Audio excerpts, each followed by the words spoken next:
नमस्कार दोस्तों, जय श्री कृष्ण। आज हम भगवत गीता के चैप्टर 5 वर्स 6, 7, 8 और 9 इसके ऊपर डिस्कस करेंगे। दोस्तों, मैं जो भी यहां पे डिस्कस करता हूं ना, ये कोई स्पिरिचुअल नॉलेज के लिए नहीं करता हूं। मैं ये जो ज्ञान है उसको कैसे हम नॉर्मल लाइफ में यूज कर सके, उसके ऊपर ध्यान देके आप लोगों को समझाने की कोशिश करता हूं। काफी चीजें मैं पढ़ता हूं और आप लोगों के सामने प्रस्तुत करने की कोशिश करता हूं। तो आप सबसे रिक्वेस्ट है, जरूर इसको मेरे चैनल को सब्सक्राइब कीजिए, इससे मेरा भी मोटिवेशन बढ़ेगा। भगवत गीता खत्म करने के बाद हम और भी बेहतरीन जो पुराने ग्रंथ है उसके ऊपर ये जो डिस्कशन का जर्नी, इसको कंटिन्यू रखेंगे। तो भगवत गीता के श्लोक नंबर 6 में क्या बोलते हैं भगवान? चलिए, जो इंग्लिश वर्ड है उसको भी पढ़ता हूं। But the renunciation of work in the absence of कर्म योगा और the work in devotion is difficult. Only when one practice work in devotion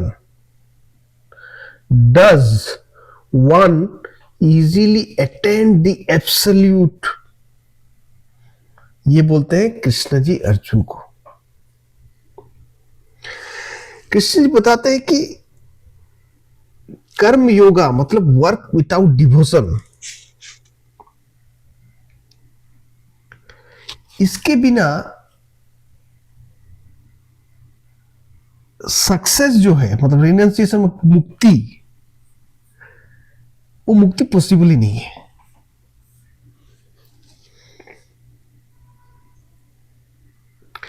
और जो इस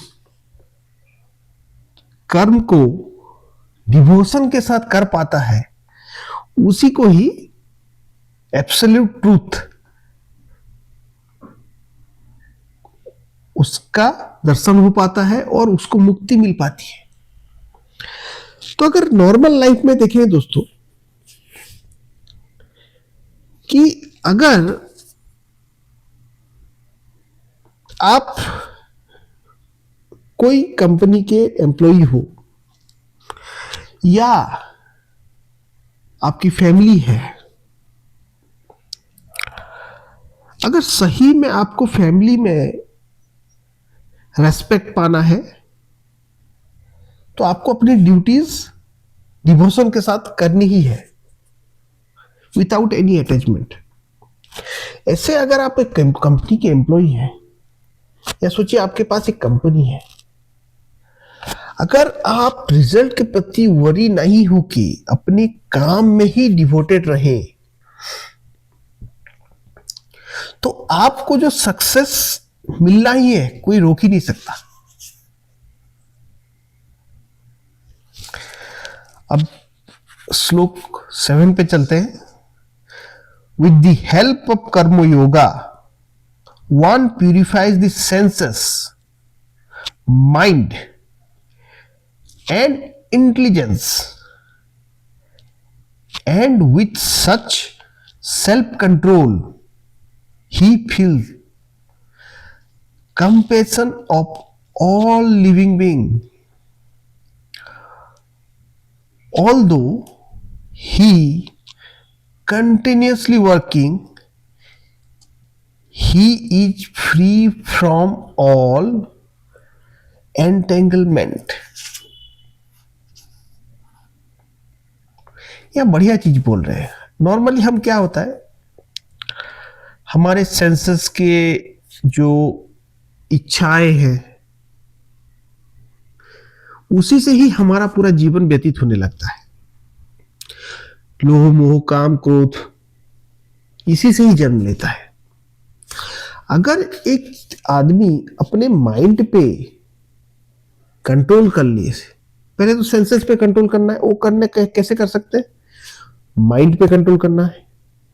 माइंड को कंट्रोल करना इतना इजी नहीं है जब तक आपका सबकॉन्शियस माइंड आपके कंट्रोल नहीं है, जो आपका इंटेलिजेंस है। अगर ये तीनों आपके कंट्रोल में आ गए तो आपके अंदर पॉजिटिविटी भर जाएगी, आपको हर चीज में पॉजिटिविटी दिखेगी और आप सिचुएशन में भी रह के सिचुएशन से बाहर रहने का एंजॉयमेंट ले पाएंगे। क्या है ये? एग्जांपल लेते हैं। सोचिए एक बड़ा सा परिवार है, आप उसके मुखिया हैं, या एक बड़ी सी कंपनी है, आप उसके हेड हैं। ऐसा बहुत सिचुएशन आता है जब लोग कॉन्फ्लिक्ट करते हैं, एक दूसरे के साथ झगड़ते हैं। कभी सोच के देखा है कौन आदमी इसको रिजॉल्व कर पाता है? जो आदमी भले ही सब कुछ समझे, पूरा चीज को समझे, बट उलझे नहीं, समझे बट उलझे नहीं। उसका मतलब उसका सेल्फ कंट्रोल बहुत ज्यादा रहे तो वो क्या होगा, हर सिचुएशन, ऐसा ट्रबल सिचुएशन तो आता ही है, इस ट्रबल सिचुएशन में भी वो स्टेबल रहेगा और तभी उसके जो डिसीजंस हैं वो करेक्ट रह पाएंगे और वो जिंदगी में आगे बढ़ पाएगा। आगे भी है ये एग्जांपल, लेकिन मैं अभी यहां यही कोट करता हूं। आप देखिएगा कि लोटस या पद्म जो फूल है वो कीचड़ में होता है, बट उसके पत्ते के ऊपर देखेंगे कभी, उसके पत्ते कितने साफ रहते हैं, हालांकि वो कीचड़ में रहता है, लेकिन उसके पत्ते में एक बूंद भी पानी नहीं रहती है। कभी सोच के देखिए क्या अद्भुत परिस्थिति है। तो जो आदमी अपने सेंसेस, माइंड और इंटेलिजेंस को कंट्रोल में रख पाया ना, वो सेल्फ कंट्रोल का धनी हो जाएगा और सेल्फ कंट्रोल का धनी आदमी हरदम स्टेबल रहता है और हर सिचुएशन को कंट्रोल करना उसके लिए बहुत इजी रहता है। बच्चे आजकल के लड़के लड़कियां छोटे छोटे सिचुएशंस को लेके पैनिक हो जाते हैं। स्ट्रेस हो गया, मेरे को स्ट्रेस हो रहा है। ये सब नेगेटिव वर्ड्स ना उसी के मुंह से निकलते हैं जो सेल्फ कंट्रोल नहीं रहता है और जिसको पता है कि जिंदगी एक सीजन की तरह है, कभी गर्म कभी नरम, वो आराम से चीजों को व्यतीत कर लेता है। चलिए नेक्स्ट श्लोक की तरफ चलते हैं। 8 और 9 श्लोक एक ही साथ। A person of such consciousness knows that he is not the doer, even when he sees, hears, touches, smells, eats, walks, sleeps, breathes, talks, evaluates. He knows that it is not him, but the material senses that are doing this by interacting with the sense object. ये श्लोक 7 का ही continuation है। जो आदमी एक बार self aware हो गया, उसको पता है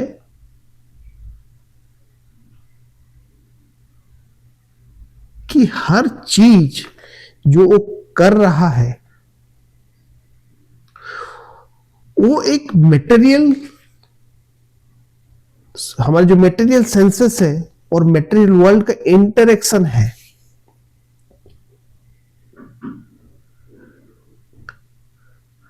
उसी से ही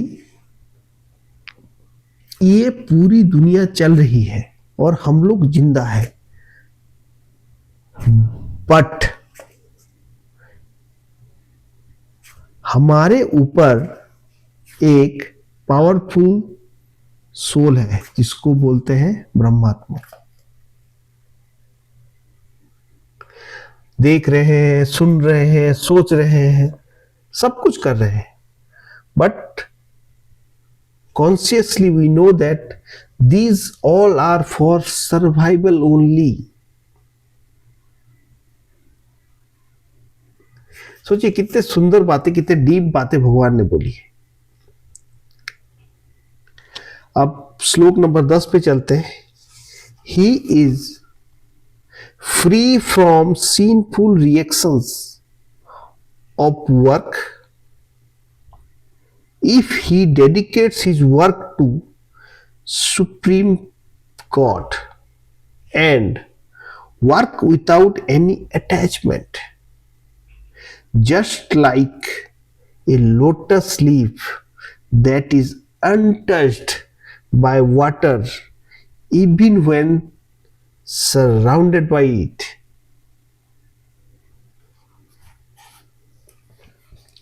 अगर हम अपने हायर पर्पस के साथ, हायर गोल के साथ प्रॉपरली अलाइंड हो गए, और हमारा higher purpose, objective and target goals ये अगर क्लियर है, वैल्यू सिस्टम अगर हमारा तगड़ा है, स्ट्रॉन्ग है, तो यही चीजें हमको सीनफुल एक्टिविटीज, पाप करने से, the things which are not desirable, उससे हम लोग को बचाता है, वो चीजें करने से बचाता है।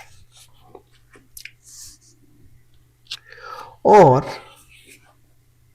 हम कर्तव्य को कर्तव्य की तरह करते हैं, उसको कोई फल के आशा में नहीं करते। जब ये डिटैचमेंट आ जाए किसी आदमी में, तो वो हर दुख से ऊपर उठ जाता है और हर काम को हायर पर्पस के साथ लिंक करके करता है। और लोटस का एग्जाम्पल तो ऑलरेडी मैं दे चुका हूं। तो इससे क्या सीख मिलती है कि आप अगर कोई ऑर्गेनाइजेशन में हैं या कोई आपकी एक फैमिली है, अगर आपकी वैल्यू सिस्टम स्ट्रॉन्ग है तो आप ऑलवेज सीनफुल एक्टिविटी या तो पाप से बचने के लिए से मुक्ति मिल पाएगी। सही है ना दोस्तों? तो इसी से के साथ आज इतना ही। कल फिर आगे के श्लोक के बारे में डिस्कस करेंगे और कुछ नया सीखने की कोशिश करेंगे। नमस्कार, शुभ रात्रि।